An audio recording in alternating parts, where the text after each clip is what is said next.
John, we got a telegram from some lady friend of yours, a Bonnie something or other. Something you ain't telling me? Bonnie McFarland. She's a friend.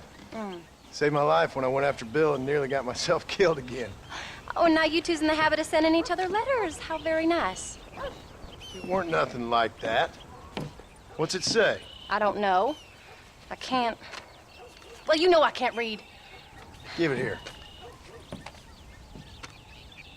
You read that thing out loud? I ain't hiding nothing. Dear Mr. Marston, stop. Need corn sacks. Stop. Emergency. Stop. Weevils and moths ate entire county supply. Stop. Can you help? Not exactly the most romantic request, now is it? I guess not. She saved your life, you say? Yes, ma'am. Well, then you're gonna have to help her and her family out. We've got a plentiful supply of corn sacks over near the silo. About the one thing Uncle didn't manage to have stolen while we was gone. Okay. Hurry back, John. And John, what's she like? You know. A little bit like you, I guess. She's a woman in a man's world.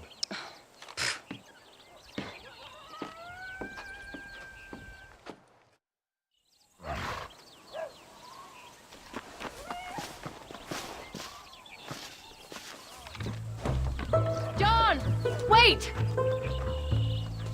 Maybe I should meet this McFarland woman. Well, come on then. Let's get going.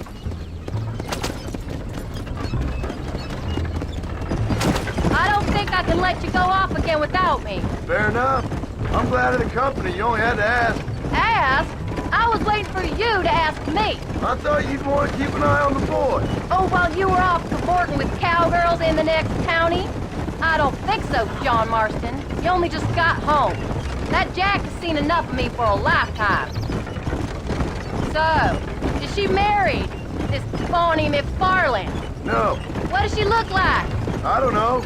Pretty normal, I suppose. Normal? What? Normal like me? No. Normal as in 2 eyes, mouth, nose, that kind of normal. Besides, ain't no woman fine as you. A little flattery. Now we're finally getting somewhere. If you find yourself in a hole, the first thing to do is stop digging. Another pearl of wisdom from John Marston. I sure do miss those. I never took you for the jealous type, Abigail. I ain't jealous so much as curious. You heard what she wrote. It's just some corn. She saved my life, and she was decent enough to me, so I owe her this much at least. How did she save your life anyway? She found me half dead on the side of the road and took me to the doctor. Most folks would have left me there. Half dead from what? Bill didn't take so kindly to me visiting unannounced. Bill never did like surprises. How was he? Same as he was when we left. Angry and dumb. Taking his revenge out on the world. People down there was really scared of him. Of Bill? You gotta be kidding me. He was only frightening if you was afraid of dumb fools. Bill weren't so bad, but when Dutch went crazy, Bill took it hard. For a while, we all thought we'd found something right. A better way to live, but it was just a lie. So you saw before they did. Maybe. But they was still kind of a family. A family that left you for dead. You knew the truth, John, and they hated you for it. Where did they take you? Who? Those government bastards.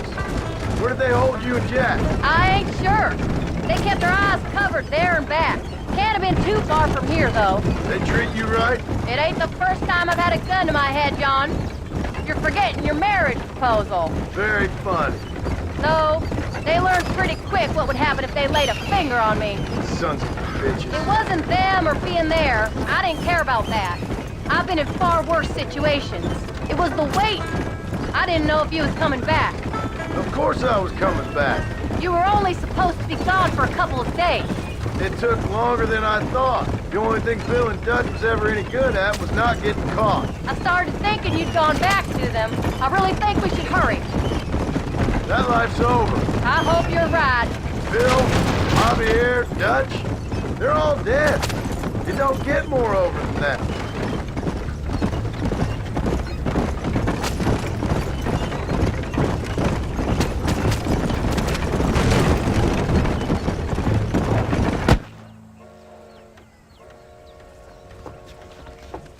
You came.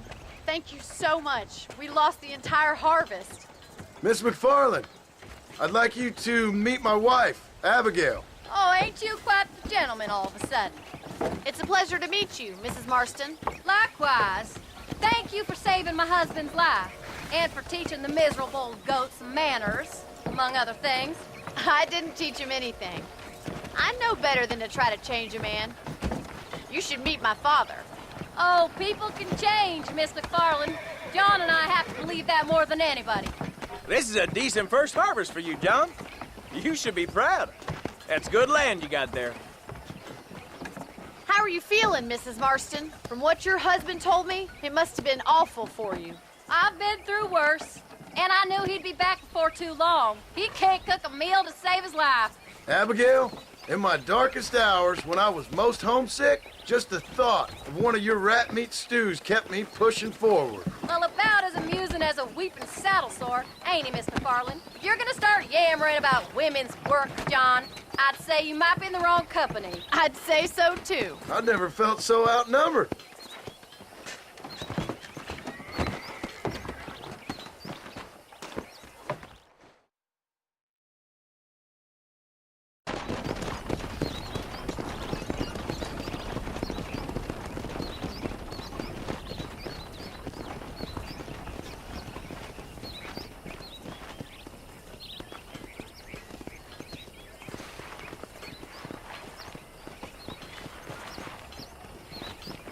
Ma'am?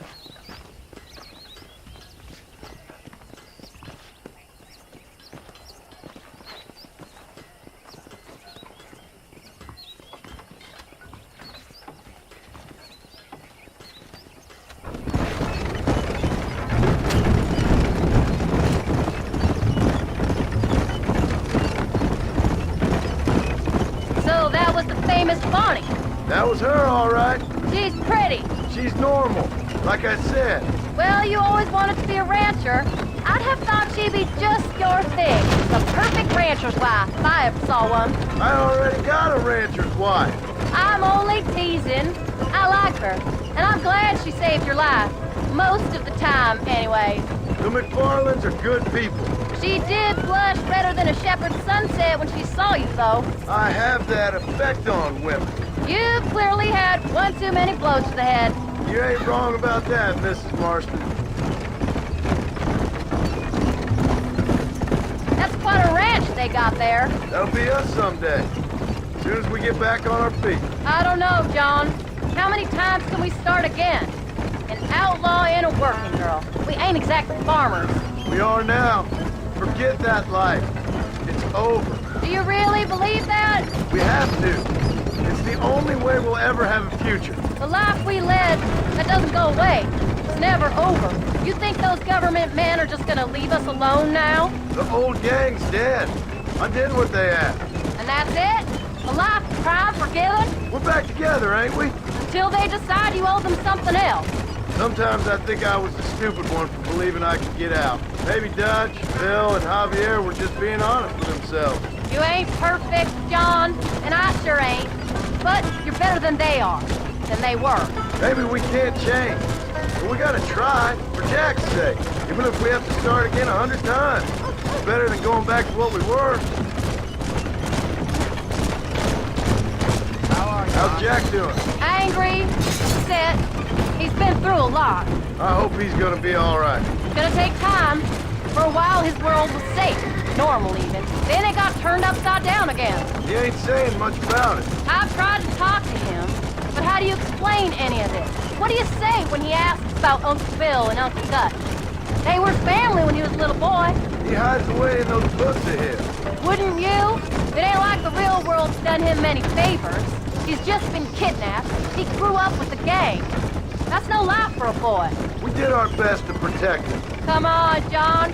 He saw things no boy should see. Well, now we got a chance to make it right.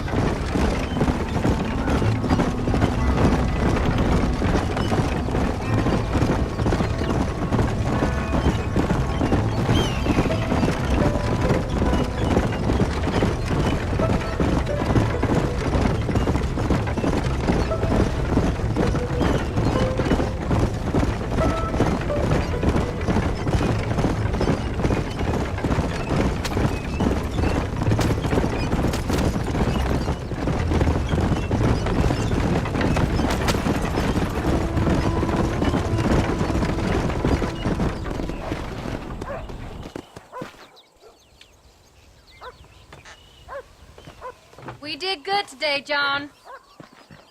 I guess I better go fix us something to eat.